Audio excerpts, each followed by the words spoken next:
Well, good evening, ladies and gentlemen. I'm Jack Daly, the John and Adrian Mars Director of the Smithsonian's National Air and Space Museum, and it's my pleasure to welcome you to tonight's General Electric Aviation Lecture. This is the museum's longest-running sponsored program. Beginning in 1982, we have presented more than 140 lectures from many of the biggest names in modern aviation history. Like all of our public programs, this lecture is offered free of charge. This is possible thanks to the generous support of General Electric Aviation. Sponsorship is essential to our programs and exhibitions, and it's my privilege to acknowledge the long-standing valued contributions. With us tonight from General Electric Aviation are Ms. Darby Becker, Major General Steve Newbold, and Ms. Susan Roberts. Would you please stand and let us recognize you for this generous support?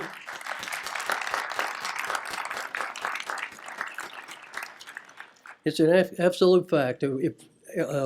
We would not be able to have any programs in the museum were it not for sponsorship, so we're totally indebted to particularly GE for this long-standing relationship that we've had. Since we opened here in 1976 and in Chantilly in 2003, more than 300 million people have walked through our doors. As you enter tonight, you pass through our soon-to-be brand-new Boeing Milestones of Flight Hall. It will be completed in time for the museum's 40th birthday, the 1st of July, and is just the first project of a complete revitalization of this building and transformation of all of our exhibits. With help from our partners like GE Aviation, we will be ready to inspire our next 300 million visitors. The United States has the greatest Air Force on Earth, thanks in large part to its ability to project air power anywhere on the globe. The 2nd Bomb Wing is the oldest and largest bombardment group in the Air Force, with roots stretching back almost a century to the Western Front of World War I, to Billy Mitchell's Provisional Air Brigade, through the Cold War, and over the battlefields of Iraq and Afghanistan. The men and women of the 2nd Bomb Wing and the aircraft they fly and maintain are the embodiment of the global power of projection. According to their commander, who's with us here tonight, at age 10, Colonel Goodwin made up her mind to attend the United States Air Force Academy and become a pilot. With that early start and a lifetime of hard work, she has forged a truly remarkable career. Colonel Goodwin comes from a joint service family with a tradition of military service for generations and in all directions. She graduated from the Academy in 1993 and soon distinguished herself flying the versatile C-130 Hercules. After earning a slew of Pilots of the Year awards from her unit and peer associations, Goodwin joined the elite pilots of the America's most advanced strategic bomber, the B-2 Spirit. As mission commander for the B-2, Colonel Goodwin planned the successful incursion of the most heavily guarded airspace the Spirit had yet faced during Operation Iraqi Freedom, projecting American air power into the 21st century battlefield. This month, the 2nd's venerable V-52s deployed to Middle East, you probably saw it on the news last night, to join the fight against ISIS. From flying the world's most sophisticated bombers to leading the charge with one of the military's longest-serving aircraft, Colonel Goodwin is here to tell us what it takes to lead a team at the vanguard of the world's best Air Force. It's my pleasure to now introduce Colonel Kristen Goodwin. Kristen?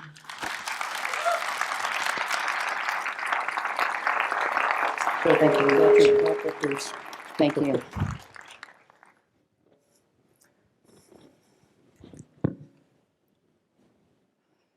Put this over here.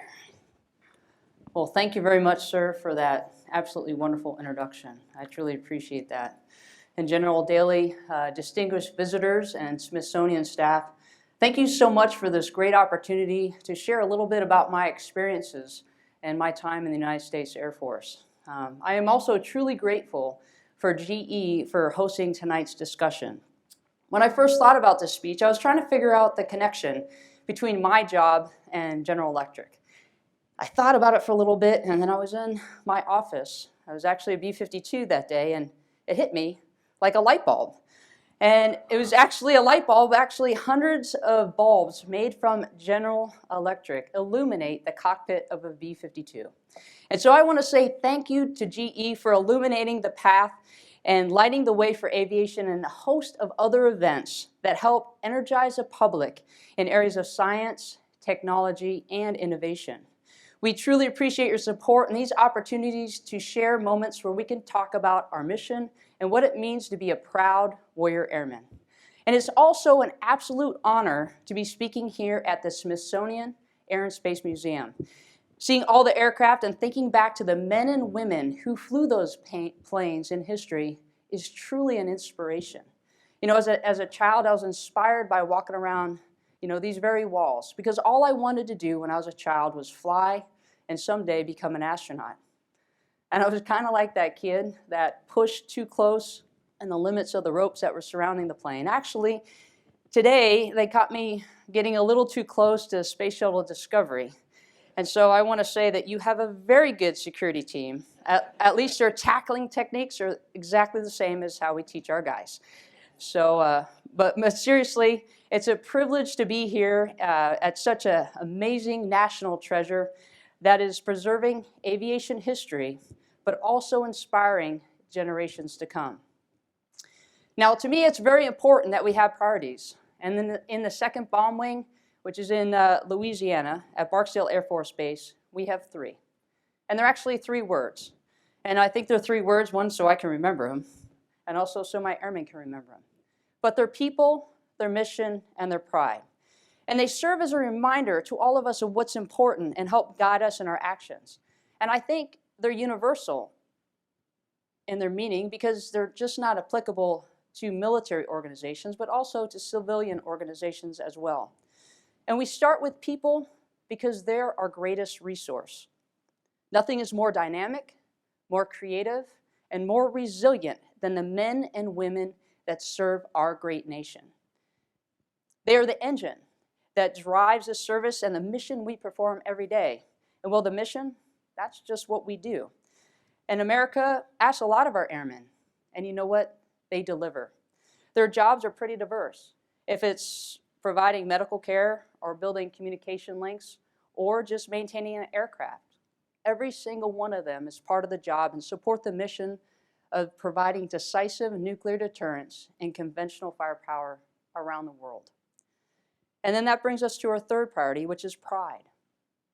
We come, and in general, you talked about a little bit, about it from a tradition of great warriors, airmen pioneers and air power theorists, men and women that pushed the bounds of not only science, but also technology, and airmen that selflessly gave of their lives for the freedoms we hold and trust close to us every single day. We are proud of our history, and we're proud to carry on the legacy of excellence today. And so let's dig just a little deeper into priorities, and I want to start off with people. Some of you will recognize this gentleman. This is Julio Gavitti, and he's a lieutenant in the Italian Air Force, and he's the father of aerial bombardment. And on November 11th, he got into his monoplane, and he flew over the Mediterranean, and he flew over to Libya. And for the first time in history, he dropped explosives from his plane. He was the first aviator that took the fight to the enemy from the sky, and from there, air campaign began. And it was because of Julio and his idea. And he had no idea that he set into motion some things that would change the course of history. Actually, it's because of him that we ultimately led to building what we call bombers.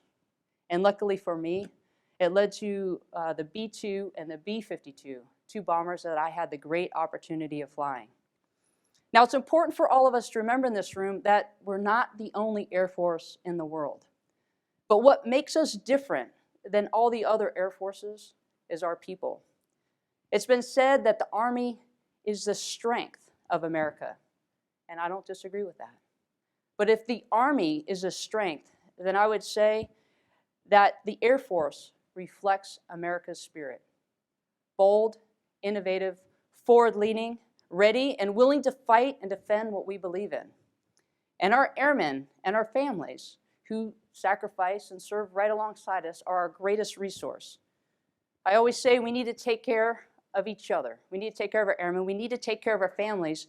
And we also need to take care of ourselves. That's our number one priority, because if we don't take care of our people, then we can't do the very important mission that is entrusted in us.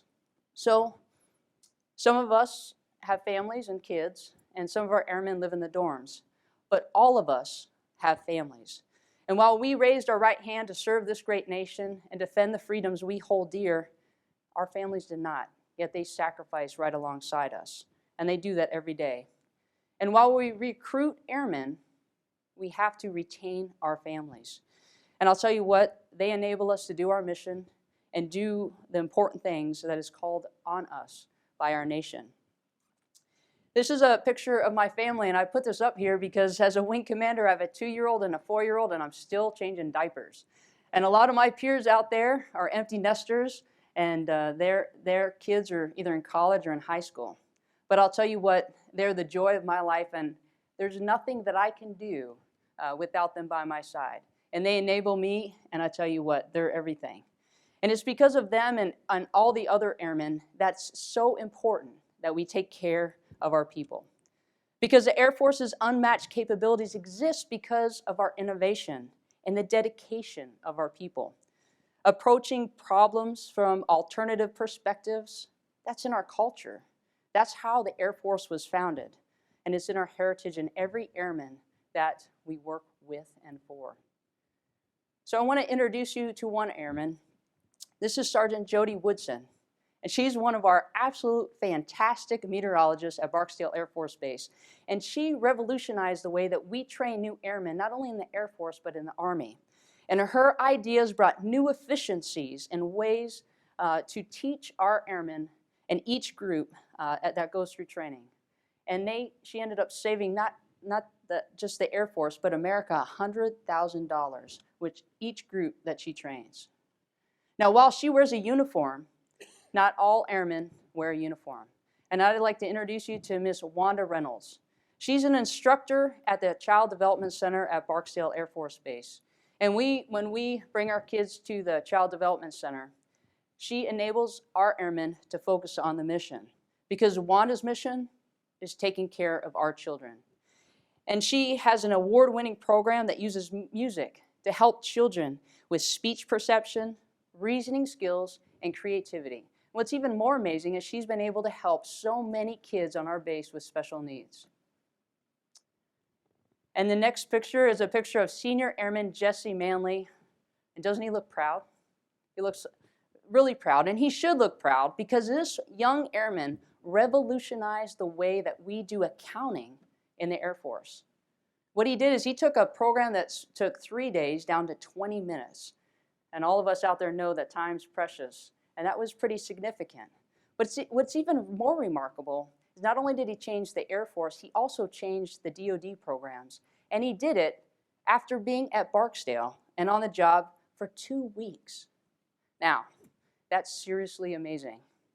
Now, airmen have been innovators, they've been explorers, and they've been pioneers. And we have a great team, and that's where it all starts. And what I tell our airmen is, you know what?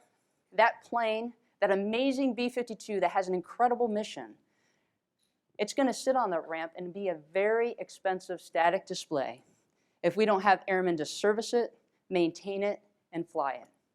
And so that's why it's important that every airman on our base understands how they play a bigger part into the mission, how every single one of them is needed. If they're a pilot, if they're loading munitions, if they're serving in the honor guard, or if they're just working in the dining facility, everybody plays a part. And so what we did is we put together a video a couple months ago to show our airmen so they understood that each of them are interwoven into our bigger mission. And we'd like to show that with you today. When you take out your smartphone, you expect it to work. You expect your apps to work together. You know, your photos are available on Instagram. Your contacts in your address book, well, they show up when you want to make a phone call or send a text message. Our wing is kind of like the same thing, a collection of units, our apps, powered by our airmen, all working together.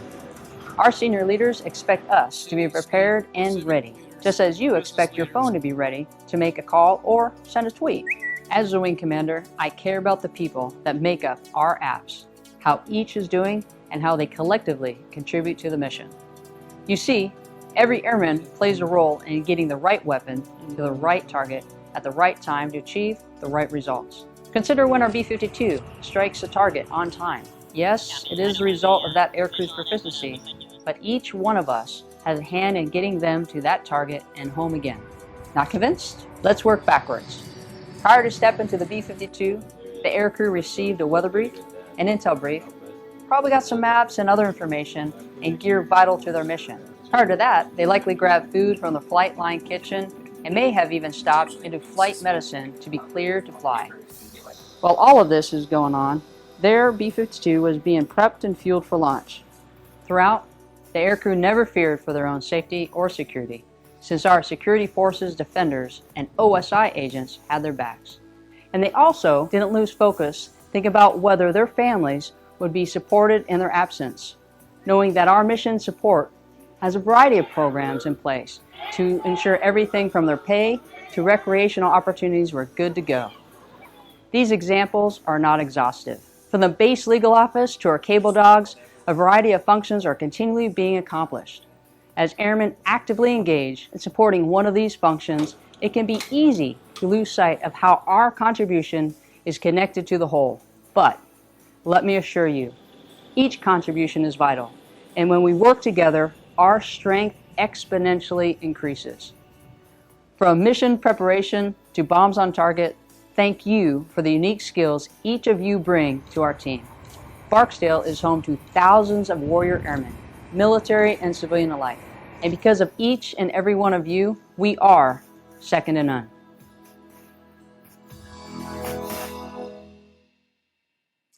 So growing up, this is the kind of team that I wanted to be a part of. A team that was greater than the sum of its parts. A team that would make a difference and go out there and have an impact in the world. And so, as the general mentioned, I grew up from a military family. Both my grandfathers served in the Army. My dad served 30 years in the Coast Guard, and my mom was in the Air Force Reserves. And I can remember my father's friends from the Coast Guard always being around, and they were like family. And at some time, I saw them as friends who just all went to school together. But then over the years, and we kind of talked about this earlier, sir, I really began to admire the bonds that that small school in New London, Connecticut had created. At the age of 10, I decided that I wanted to go to the Air Force Academy, and I wanted to join our Air Force. I wanted to work with a team, fly missions, and travel all over the world. That was my dream. And then when I was 12, my mom came home with an announcement. She said that she wanted to join the Air Force, and she wanted to be a flight nurse. And I went up to her and I said, "But Mom, that's what I wanted to do. That was my dream." And she put her arm around me and she smiled and she said, "You know what? We both can serve in this great Air Force." And like all moms, she was right. And so I followed my parents' lead, and I set my sights for the Air Force Academy in Colorado Springs. And I think it was the best of both worlds. A military academy like my father had attended, and the opportunity to join the Air Force like my mom. And it was a stepping stone to doing something that I always dreamed of, and that's becoming a pilot. And as you can imagine, my proud Coast Guard captain father, he was a little surprised. I think he wanted me to pilot a boat like himself instead of a plane. But he was always supportive along the way, just like my mom was. But others thought a little differently. There was those that said that, you know what, the military is no place for a woman. And women definitely could not be combat pilots. And fortunately, I'm a little stubborn and maybe a little determined. Back then and maybe still now. But despite the naysayers, I remained unwavered in my desire to attend the academy and serve our great Air Force. And 4 years later, I graduated with a Bachelor of Science degree with mechanical engineering, became a lieutenant in our Air Force, and then I was off to pilot training. And I could not wait to go to pilot training. I was so excited to go. But I was even more excited when I found out that a majority of my classmates wanted to fly fighters, because I had my sights on a different plane, the MC-130 Combat Talon. Now, it's a common misperception that I think everybody that goes to pilot training wants to fly fighters, and some do, and that's great. We need fighter pilots. But I wanted to walk a different path. I wanted to fly special ops missions, work with a team, go behind enemy lines, roll up our sleeves, and work with the special ops teams on the ground and in the air. Unfortunately, while the door had been open to women pilots for several years, certain airframes and certain missions still were out of reach for women, including my precious MC-130. But that didn't stop me from trying. I still put the MC-130 on the top of my preference list. And at graduation on January 25th, 1995, I was still hopeful. Because I didn't want to say no to myself. I wanted to the Air Force to tell me no, and because I didn't want to take myself out of the game. If I took myself out of the game, then I just wouldn't even have the opportunity, and I wouldn't have known what they would have said. Well, on graduation day, the Air Force, they said no. And I didn't get my MC-130, but I did get the EC-130, and I couldn't have been happier because I still got to fly the 4 Fans of Freedom. And so off I went to Davis-Monthan, where the EC-130 Compass Call mission was, and that's where my career started. Now, the 130 is powered by a crew of 13 and 4 Allison turboprop engines, and the mission is absolutely incredible. What we bring to the fight is the ability to take tactical weapon system in the air and disrupt the command and control and the communication of the enemy. And we do that by working with Special Forces, U.S. and coalition forces on the air and on the ground. And the first 4 years of my career, it was just incredible. We got to perform missions all over the world, and we were in high demand because they only had 13 of those airframes. And so what's really ironic, though, is I got to fly special ops missions anyway. I got to work with the Delta Force, and I also got to work with the Navy SEALs. And although these missions never made the evening news, they sure did make a difference to the joint partners and international allies. And so, at the young age, as a young captain and a lieutenant, I got to fly to places like the Azores and Iceland and Italy and Germany. I got to fly in Bosnia and Bahrain, and also a place called UAE. I didn't even know where that was, and I thought I was really good with geography. But it was absolutely incredible. And we flew a mission, and we had a MiG-21 on our tail. It was fantastic. I mean, I guess it's not fantastic to say you have an enemy fighter on your tail, but what was really cool about it is we briefed it up, we did the mission, and we executed it just like we talked about. And it was a time when you're part of a team that you're really proud to be part of that team. And adventures like this, it's no wonder that all I wanted to do as a young officer is fly.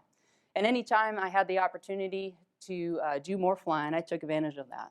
And while I was at Davis-Monthan, our sister squadron, they flew the ABCCC, or the Airborne Command and Control Platform. We don't have that anymore, but they had a pilot shortage. And they came and asked myself and one of my colleagues if we could deploy with them and fly missions in Aviano, Italy, and in Bosnia. And I said, absolutely. And it was fantastic, incredible experience that I will remember forever.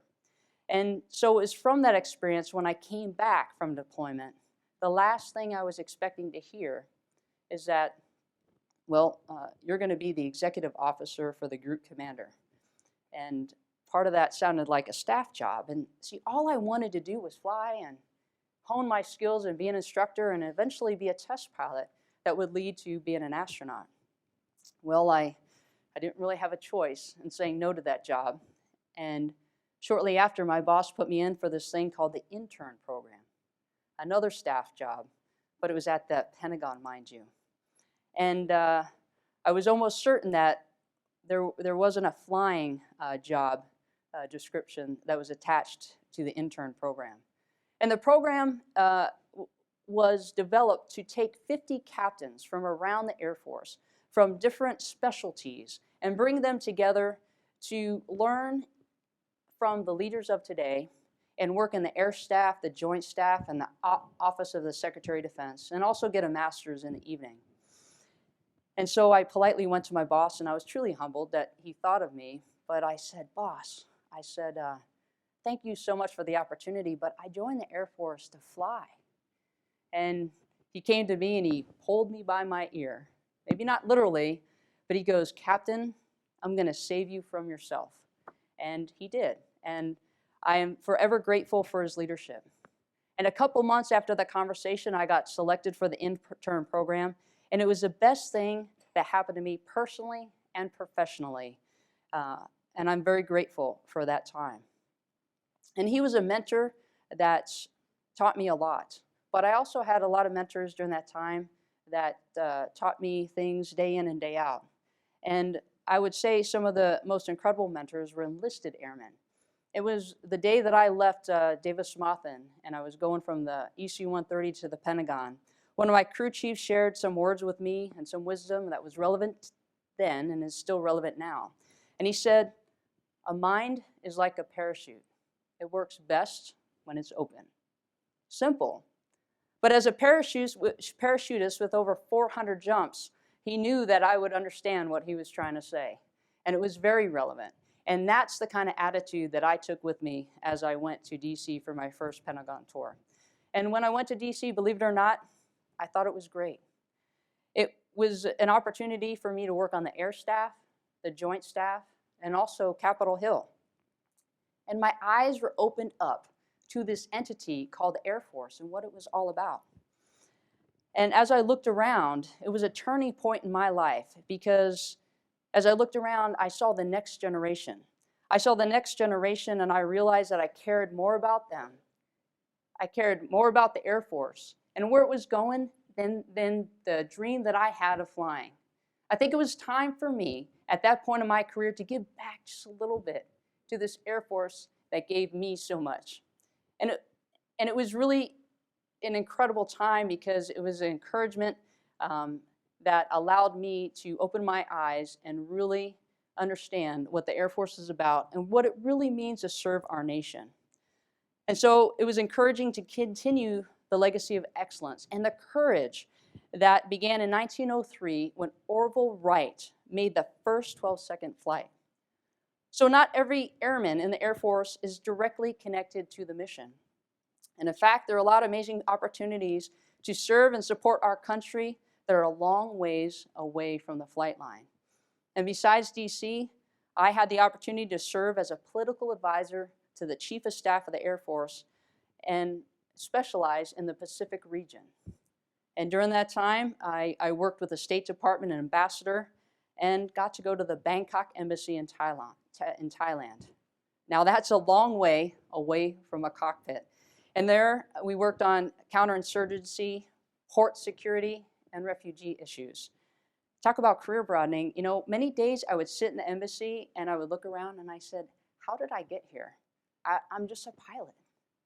But what I realized is that this was a tremendous opportunity to be immersed in another culture and see how Americans' military is instrumental in supporting our allies on the international and on the global level.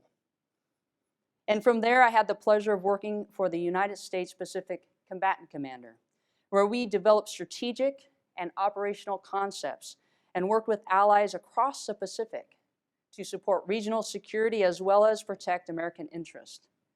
Two amazing experiences for a career aviator that had nothing to do with flying, but it had everything to do with leading. And so while I was excited to get back in the cockpit, my perspective on how we function, how we operate, and how we sustain our fighting force was much broader. And so there I was in the Pentagon on the staff job, dreaming about flying, when one of my buddies came running down the hall and he said, hey, Kristen, the B-2 program, hey, they're looking for pilots. There's this application out there. And I kind of laughed and I said, well, first, I've never dropped a bomb. You know, why would they choose me? And then I piled on, I said, well, it says here you have to fly the T-38. And although it's waiverable, I haven't done that. And they don't have women in that program either. And he came up to me and he put his hands on my shoulders and he said, what do you always tell me? And I said, oh, geez, here we go. He's going to use my words against me. I said, don't take yourself out of the game. Let them say no. And he goes, absolutely right. So he said, we're going to do this application and you're going to put it in and you're going to let them say no. And I said, all right, okay. And so I did the application and I put it in, and this time the Air Force said yes. And so in 2001, I transitioned from the EC-130 to the Pentagon to the B-2 stealth bomber. And you've all seen pictures, and maybe you've seen a B-2 at an air show. The B-2 casts a silhouette like nothing else, and there's really good reason. Ever since the development of the radar back in I don't know the exact date, but we'll say World War II, the engineers and scientists, they have been trying to defeat, deceive, and deny its capabilities. And so the B-2, you can see right there the thin profile. You can see the pointy trailing edges, the engine nacelles and the exhaust integrated in the main body. They were all developed for one thing: to keep the B-2 low observable in every way possible. So, how do you prevent the radar energy from returning to its receiver? Well, what you do is, as the radar energy comes towards you, you either deflect it or you absorb it. And so the B-2 engineers and scientists, they built it to do both. And so the energy is deflected and some of it's soaked up by using the radar absorbent material. It further reduces energy by deflecting all of it. And so what does that really mean? When an enemy is looking at a radar screen and a B-2 is flying, we look like a little blip. And hopefully that individual just ignores that little blip.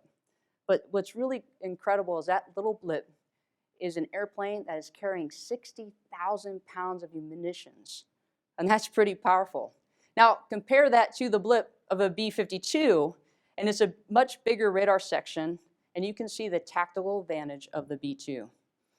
And when your radar return is so small, as you can see here, the effective range of the enemy's surface-to-air missiles drastically decreases. And it allows the B-2s to operate closer to the threats without being detected. And that's how we were able to fly 1% of the missions during Operation Allied Force, yet strike 33% of the targets in Serbia. That's how we brought shock and awe to Baghdad during Operation Iraqi Freedom, dropping 1.5 million pounds of munitions. And it's the capability we employed during the opening days of Operation Odyssey Dawn in Libya. Now, the B-2 is incredibly lethal, and it's in the hands of 2 pilots, and no target in the world is out of reach. Prior to operating in Iraqi Freedom, the B-2 fleet operated exclusively from Whiteman Air Force Base in Missouri.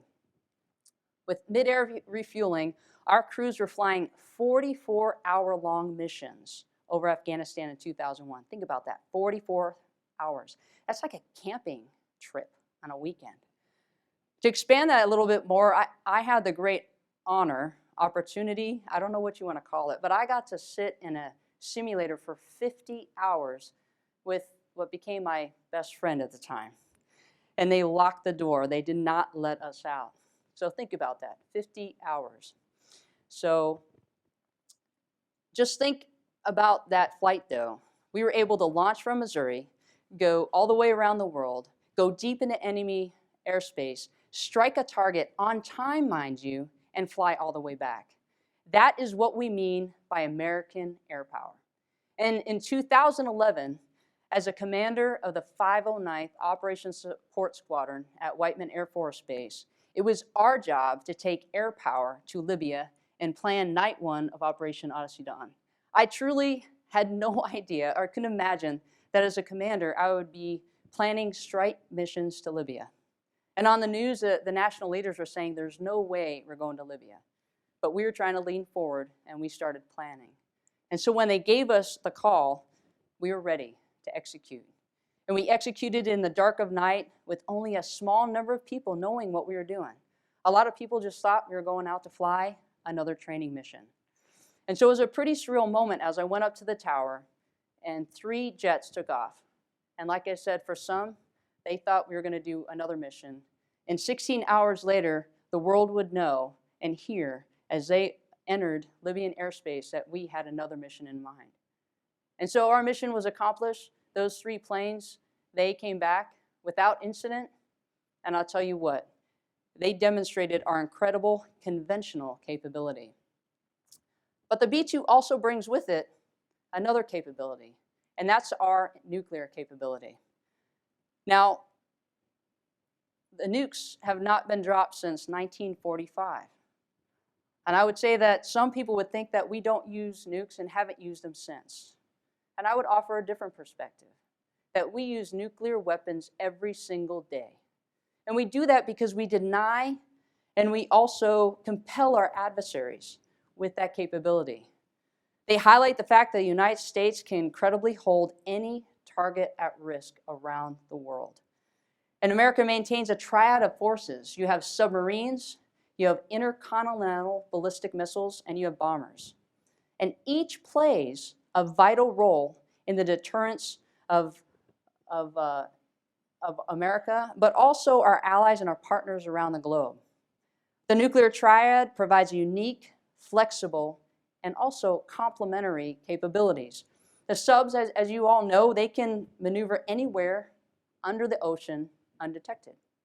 And the ICBMs, they can strike any target in the world within minutes. And while ever ready, both the subs and the ICBMs do not provide a visible deterrent or ability to visibly demonstrate our resolve. And that's where bombers come in.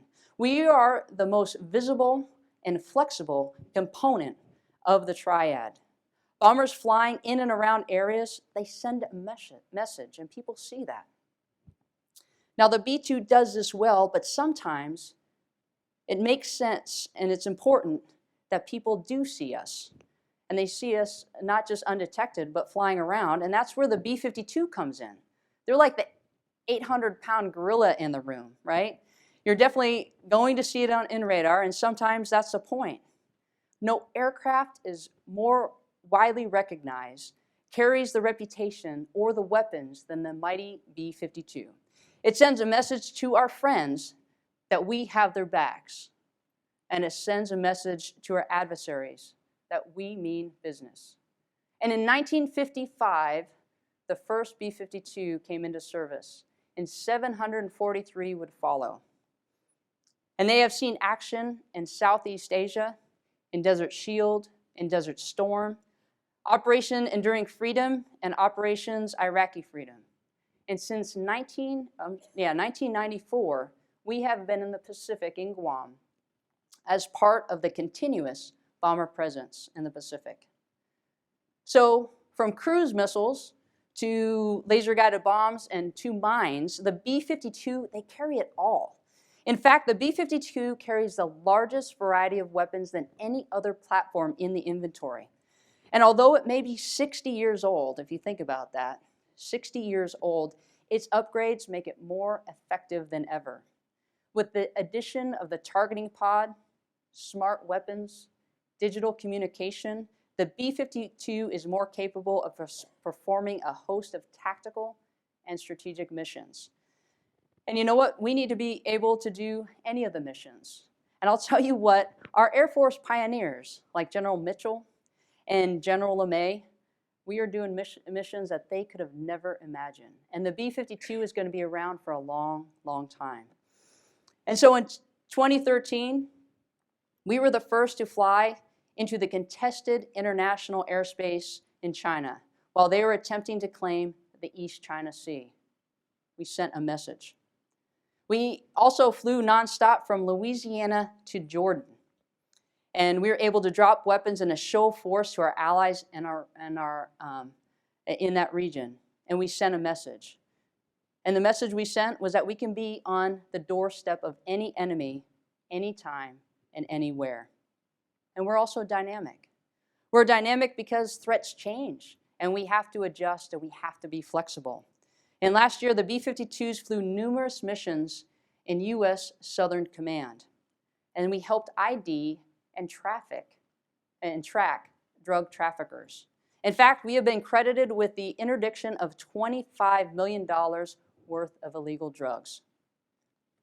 So I've had the great fortune of flying and being part of an absolutely incredible team at Barksdale Air Force Base. And leading the men and women of the 2nd Bomb Wing has been a tremendous honor.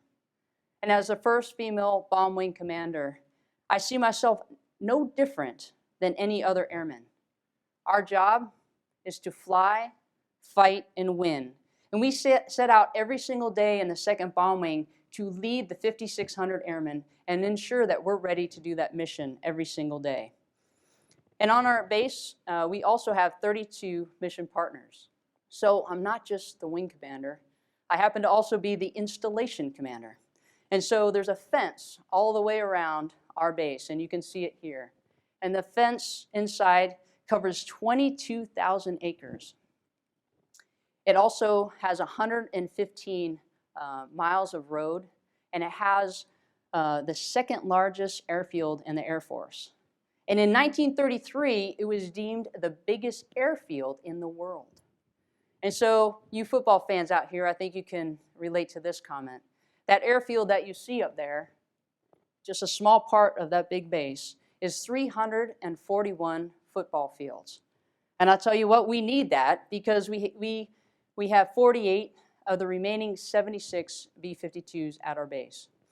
And at this base, we also have my boss, who runs the mighty 8th. He's my neighbor. And we also have my boss's boss, the general that runs Air Force Global Strike Command, who's also my neighbor, 4 doors down. And I'll tell you what, it's a great honor to have both of them on this base and to work with such great leaders, with great gentlemen, and just great people. And I don't know if you guys have your boss and your boss's boss living next to you, but they get to see what we do every single day. And I'll say that the glass is half full because they get to see the great airmen that I get to see and what they do on a daily basis. But I kind of liken my job to a mayor of a city. So when you have so many people on your base, if there's a pothole, guess who gets the phone call? I do. Say your internet goes out, lights, electricity, I get the phone call. But you know what's pretty cool? Is I also get the phone call if we need to rain death and destruction on the enemy and put bombs on target around the world. I don't know many other mayors that have that or get that phone call. So that's the great honor that I have at the 2nd Bomb Wing. And our mission and what we do is pretty clear. It's to provide decisive nuclear deterrence, conventional firepower to combatant commanders for global strike operations anytime and anywhere. And that's what we do. And you know what? Our airmen do it really well. And that goes to our 3rd priority of pride, because it all stems from that understanding. When our airmen understand how they're connected to the mission, why they put on their uniform every day, and how they can make a difference, that's pretty motivating, and that's pretty exciting. Just days ago, as you mentioned, sir, we deployed over 300 airmen to Al Udeid in support of Operation Inherent Resolve. It's been 10 years since the B-52 has been in the conventional fight, and we are proud to take the fight to the enemy once again. This time it's ISIL and other terrorists that are seeking to harm American and the freedoms that we hold and value every day. We are joining the coalition with more capability and increased lethality, and I'll tell you what, the best warrior airmen the Mighty Deuce has ever seen. So we have a proud tradition to uphold, one of a pioneering spirit, courageous aviators, and bold leaders. And our wing can trace back to our history, back to World War I. And our lineage is full of amazing airmen who laid down the foundation for us to be able to do what we do today. Airmen like Lieutenant Eugene Barksdale, who was in the Army Air Corps and is credited with 3 aerial kills in World War I and is the namesake of our base. General Billy Mitchell, who used our units in the 2nd Bomb Group to accomplish his bombing trails and the famous sinking of the Ostfriesland, providing the value and the importance of us having an independent Air Force. There are airmen like Bob Boucher. He's a lieutenant in World War II, and he was the first American airman to fly an aircraft equipped with a radar. And most recently, Sergeant T.J. Brantley. And I had the great honor of presenting the Purple Heart and the Combat Action Medal for his efforts in Afghanistan. He saved the life of an Army lieutenant while calling in airstrikes while terrorists were trying to guard explosives in a cave. I'll tell you what's an amazing story, and I'm very proud that he's on our team. So people like this are the heart and soul of our Air Force. They inspire today's airmen and instill a deep sense of pride in this great organization. Our airmen present a different image. They stand out. Their pride can be in a variety of ways in how they carry themselves, the way they wear the uniform, the way they approach a day, and the way they accomplish a mission. Now, I get to see that every single day. And if you have the great opportunity to meet them or work with them, you'll see what I see. They are the best in the world. They have pride in themselves. They have pride in the mission, and they have pride in America. So the planes and over the years the mission will change, but the unconquerable spirit of American airmen remains as resolute as ever. Pride is what drives our team and our wing and our Air Force to do our best every single day. And that is why the rally cry of the 2nd Bomb Wing is second to none, and our airmen believe it. So, people, mission, and pride. These are the 3 priorities that we have in the 2nd Bomb Wing, but these are priorities that have shaped me as a leader. From a girl that had the dream of flight, to being able to fly the B-2 and the B-52, to commanding America's largest bomb wing. But if there's nothing else that you remember from tonight, I want to leave you with this. Continuing to be the world's greatest Air Force, it's not a birthright. It has to be earned over and over again by investing in the things that are important, and that is our people. Our Air Force is powered by airmen. It always has, and it always will. And if you invest in your people, guess what? You're investing in the mission. And providing for the nation's defense, being entrusted with the world's most powerful weapons, that's a huge responsibility. And I'll tell you what, our airmen, they're up for it. They are proud to put on that uniform, and they're proud every single day to go out there and make a difference in the world. And we hope that you are proud of your airmen and you are proud of your Air Force as well. So it's been a true honor and pleasure spending time with you today. Thank you for this opportunity and allowing me to share some of my experiences. And I want to say thank you to each and every one of you for what you do to support our men and women that serve our great nation and help protect the freedoms that we hold and we cherish so dear. So thank you very much. And what you do here, I'll tell you what, it's seriously amazing. So thank you, sir.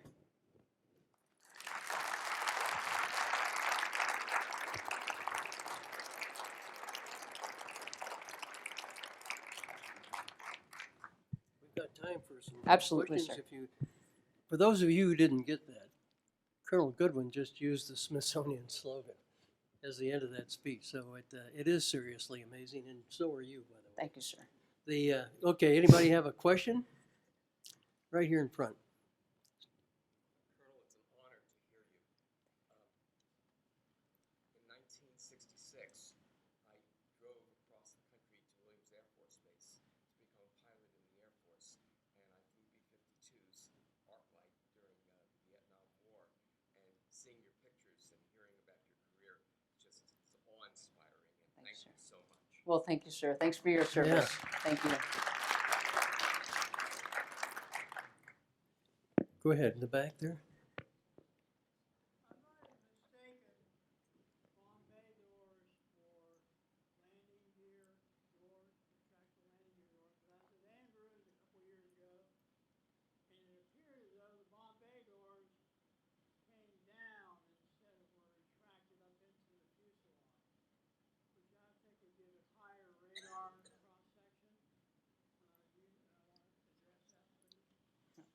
Talking about the B-2, right?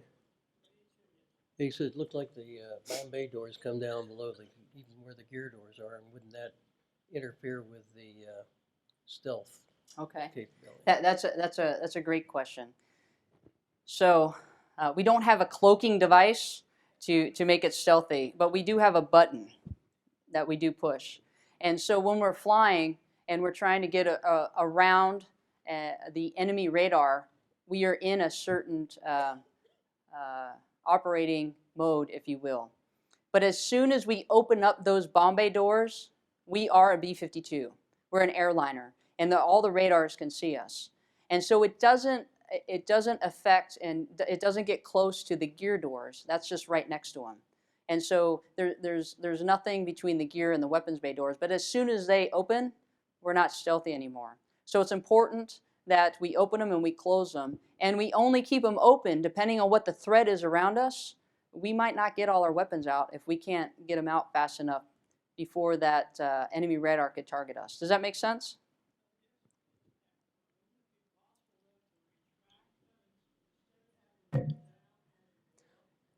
I think he's saying, would it be possible to retract them rather than have them stay down? No, sir, you wouldn't have that capability.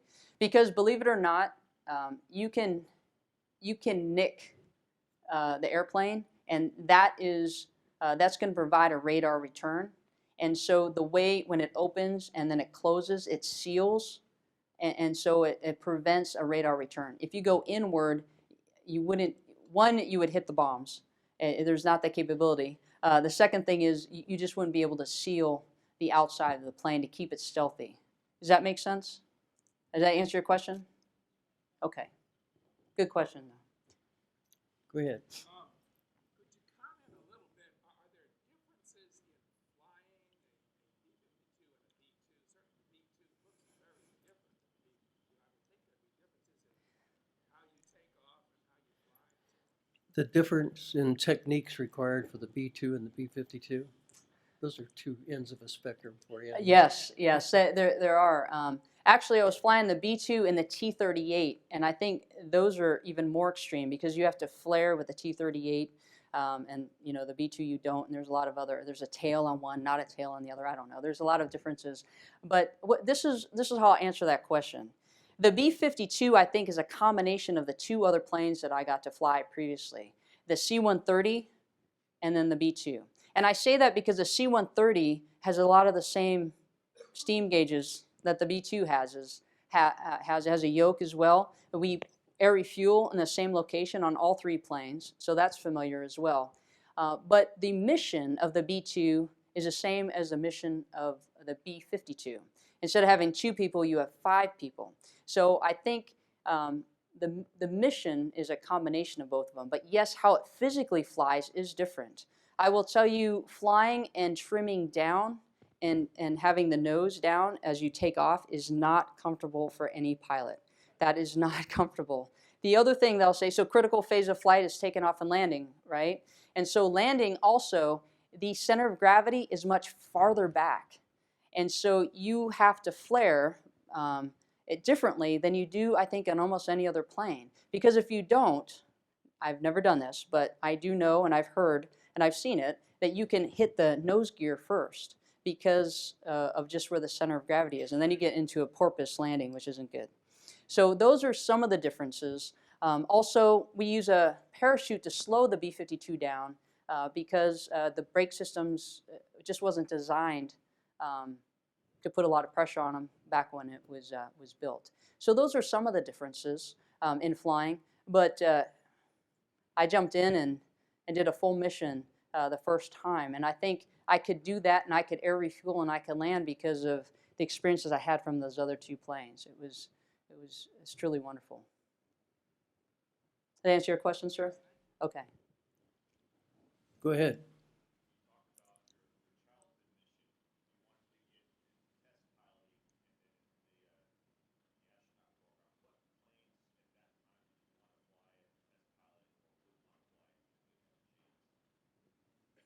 What planes, you're interested in the test pilot program, what planes were you interested in flying, and what was the second half? Did you have a chance to fly anyhow? I think that's a fantastic question, and I wanted to. I had my sights on being an astronaut for a long time, and so I made choices in my career, even when I went to the academy, to what degree I got to make sure that happened. But in 2003, March to be specific, a buddy of mine flew out because he wanted to be a test pilot as well, and we went out and got a tour, and they wanted us to join the team. But when you do that, you definitely take yourself off a different track, and you're more into acquisitions. And both of us decided to stay in the career path we were, and both of us had the dream of being a test pilot, and we decided not to go that path. And it's kind of tough because I wanted to go to test pilot school to fly any and every plane that they would let me. I never had a plane that I kind of had my sights on, that I want to fly this one or this one or this one. I think flight is just so exciting. Whatever plane you're in and whatever you're doing, or if you're jumping out of them, which my pilot friends don't understand, but I just think it's so exciting. And so there wasn't one specific. Unfortunately, I can't give you that answer. If somebody said, "Hey, you could fly a biplane tomorrow," I'd be like, "Great, sign me up, let's go." I think flight is just remarkable. And so I know that's not an exact answer that you want, but I don't have one. And so that's just a point in my career that I decided to take a different path. And I think I wouldn't necessarily have these opportunities that I have today if I would have done that. So. Okay, go ahead. You hear so much about drones these days. Are drones eating into the big bomber mission, or is that something completely different? We hear a lot about drones today, and are they feeding into the bomber mission, or is that not the case? I think, like many capabilities that we have in our Air Force and in the military, we have assets that complement the mission and what we do every single day. I think they complement us and allow us to do things that otherwise we wouldn't. But I still see us having bombers, and I still see us continuing to do our mission. I don't think they detract or deter our mission at all. I think they are additive to it and provide different capabilities that we might not have in certain arenas. But you know what? We still operate and are nuclear warriors. And so that's something that, there's been a lot of debate and discussion on. But I think we're going to have manned aircraft for a long time for many reasons, but I think that's one of them. So I think what we do is, instead of getting nervous about drone pilots or maybe taking over our jobs, that we accept their capabilities, just like ISR, just like space, just like cyber. I mean, there's so many different realms and environments that we now work in. I think they're necessary for us to execute our missions all around the globe. So does that answer your question? And they also make great decoys, right? They do. And yes, Go ahead, I won't Liz. get into that. You've mentioned the B2 and the B-52. Do you have any experience with the B-1 at all? You've talked about the B-2 and the B-50. The reason I'm doing this is to get it on the film. You've talked about your experience in B-52 and the B-2. Do you have any experience in the B-1? My first experience is when I was in pilot training, and I was driving down this road that was flat, and it was in Texas. And I heard this rumble, and it was so loud. All of my pilot training buddies, we got out and we were looking around. We didn't know if a herd of animals were coming. We didn't know what was going on. And all of a sudden, in the distance, we saw this black spot, and it came at us, and it was right over where we were. It was really remarkable. And it was a B-1. It was doing a low-level flight, and it was authorized and all of that. But from that day until today, they are part of 8th Air Force now. All the bombers are under one command, and that's pretty remarkable, and it's great. And I was supposed to get a B-1 flight here this month, but I will unfortunately be leaving my job, and I'm not going to have an opportunity to go and fly it. So besides working with colleagues from the Air Force Academy that are now leading those bases, and airmen that fly it and talking to them, besides climbing in it, I have never flown it. So maybe someday. But. Was there a second part to that question? Okay. Okay. By the way, the job she's leaving to go to is to become the senior military aide to the Secretary of the Air Force. The Air Force will be in good hands. Yeah. Go ahead, sir. Yeah. Yes, ma'am. I'm a former B-52 navigator, and I haven't heard any discussion this evening about navigation of the airplanes. And GPS has come along and basically made it so that celestial navigation isn't being used. And recently, the Naval Academy decided to reinstate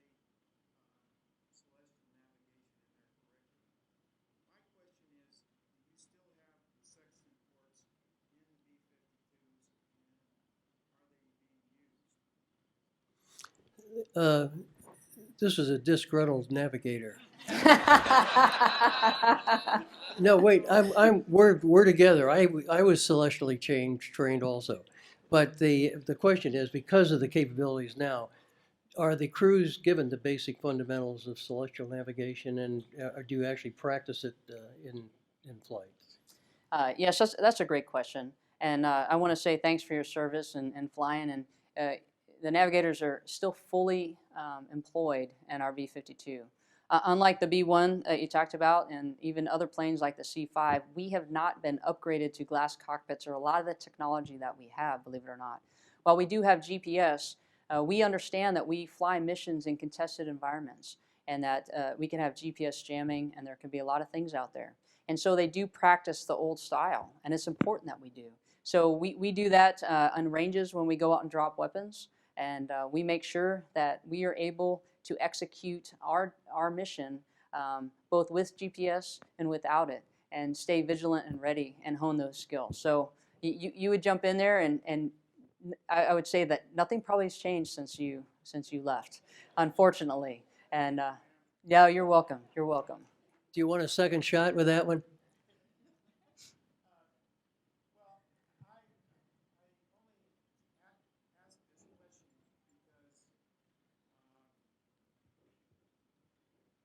think many people are aware of it, but on the 1st of September of 1859, the telegraph system was wiped out by the sun having a flare that had aurora borealis at the equator. And so the sun knew it, and they had experience with hackers. Nobody can jam the sun Right. or the stars. Yeah. No, you got a great point there, I think. In the back, go ahead. Yes. As you pointed out, B-52 has been around for quite a while. I was wondering what the secret of its longevity is, and you see, looking down the road, a successor aircraft. Right. What was the second for that? Oh, The B-52 has been successor around for a long time, and the successor. and its successor. And why is it able to stay around for so long? Absolutely. I'll tell you what, when I took over as a commander, which, by the way, in my mind is the greatest job in the United States Air Force, leading the men and women of the 2nd Bomb Wing has been incredible. And not having flown B-52s prior, what was great is I came in, I think, with a fresh perspective, and I asked a lot of whys. Why this, why that, and where are we, and how can we be better, and all that kind of stuff. And I was asking, how can we upgrade so many of our systems? And where are we going? And so I was that commander standing on the desk trying to get the attention of my bosses. And so the B-52, right now, this year, I'd say it's a year of the B-52. It's incredible. We're going to combat. And that wasn't an easy road to get us there. And there are a lot of people that think that we're old. And when I showed up at the wing, there was a lot of airmen that felt that they weren't relevant, that they were old, the plane was old, or they're never going to call us. And, as a commander, you don't want to see your airmen like that. You want to see them motivated. You want to see them excited. You want to see all the things that you see in them, but you want to have them reach their potential. And so this year, I think the B-52 has been out there. They've been flying missions all around the world in all the commands out there and doing missions. And they've been deterring and assuring, deterring our enemies and assuring our allies with all of these different missions. And we are going to be around for a long time. And there are certain things that I can't share right now, but we might be around longer than anybody else as far as the bombers, okay? And the long-range strike bomber, that's going to replace all the bombers. But you have to phase out one platform at a time. And so I think we're going to be around a long time. And the long-range strike bomber, why it's important that we do that right and we buy enough of them is because they're going to end up replacing our whole fleet. Because right now we only have 20 B-2s. We should have bought 83 or something like that. We only have 20. And when you have a small fleet like that, It's just really hard to manage it. It's an incredible capability, and boy, that plane is awesome. But we need so many more. And so that's what the future is the long-range strike bomber. And we're all very excited about that. That answer your question? Okay. Okay, go ahead. I can't see. Go ahead. Yeah. One cannot say in one's in the Air Force that I wasn't long ago that the drones are impacting on the pilots because that would be against the mission. Is the Air Force in fact training fewer pilots now because of drones? Or let's leave the second half out. Is the Air Force training fewer pilots today than it did 5 or 10 years ago? Well, is it? Are they training fewer pilots because of the drone impact? Presumably, but yeah. Yeah. The drone impact has pilot training been reduced because of the lack of need now? That's a great question. I think if I take it up to the bigger strategic perspective there, we have had to downsize as an Air Force, and we're down to 307,000 people. You know, when I entered the Air Force, we had around 600,000 airmen, and when you downsize like that, in order to pay for modernization and readiness and take care of your airmen, certain things have to be cut and reduced, and pilot training has had to be reduced because we just don't have enough airmen, frankly, to train them. So it's not like the airmen, we're not training enough pilots because of drones. I think it's those are separate and distinct. I think we just don't have enough people right now to do the training missions to get that pipeline to where it used to be many, many years ago. But we're still producing pilots at a rate to execute our mission. Now, drone pilots is separate, and that's a whole nother program. But I don't think that's taken away from the pilots or the missions, because we still have airframes that we need to ensure that we have the next generation that is as good or better than us. And so that is continuing, and that process is solid. Does that make sense? I don't think one is affecting another. Some people might take that, but they're still trying to refine the drone program and how we do it, and efficiencies, and how we take care of those airmen that spend time in you know, the unmanned vehicles, if that makes sense. But in the course of downsizing, I'm presuming, and I may be wrong, that you have fewer airframes, and therefore, theoretically, you need fewer pilots. Or am I wrong?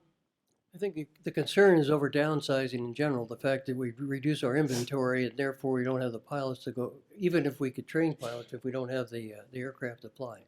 And do you see that as a threat to our readiness? I guess To our is what- readiness. I think right now that we are the smallest we've ever been as an Air Force, and we are around the world and engaged with the enemy more than we ever have. And so we are as lean as we can be, and that's what I will say. And so our leadership is doing all that they can to ensure that we sustain our readiness, and we're doing what we can. But right now, we are very lean. I think the drone pilots, that again, they're another capability, but because of drones, that doesn't mean that we have reduced our airplanes and then our airmen. I think that's just one of many different entities of the Air Force that has been complementary or is new, and then we have other entities that are downsizing a little bit. Does that make sense? We are very lean. We cannot go any lower right now. And I think what we're also challenged with, you want in your organization to have the brightest and the best and the most energetic airmen out there that have that skill set. And right now, industry is pulling some of our, our very best away, because everything's cyclical with hiring for the airlines and other things. So that's a whole nother challenge that our leaders are addressing. Right now, everything's timely. Well, Colonel Goodwin, we're out of time right now. Okay, sir.